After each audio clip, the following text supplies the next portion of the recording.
Halo teman-teman, apa kabar kalian untuk hari ini? Semoga masih tetap sehat selalu dan menyenangkan. Teman-teman, saya tadi baru aja memetik buah terong sama sayuran okra hijau nih guys. Alhamdulillah terong yang saya tanam sudah beberapa kali saya petik, dan hari ini saya memetik lagi bersamaan dengan okra hijau.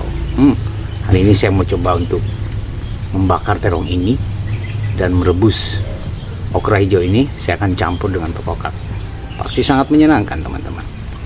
Wow, lumayan nih selama saya hobi menanam sayuran, saya udah sering mengkonsumsi sayuran yang higienis tanpa pestisida seperti terong ini dan okra ini. Terima kasih buat teman-teman yang selama ini telah memberikan supportnya kepada saya, dan tetap semangat, kita kompak selalu. Oke sih.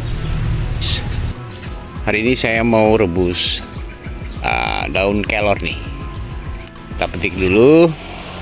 Nggak banyak ya, saya ngambil dikit aja. Kita cari yang muda-muda aja guys.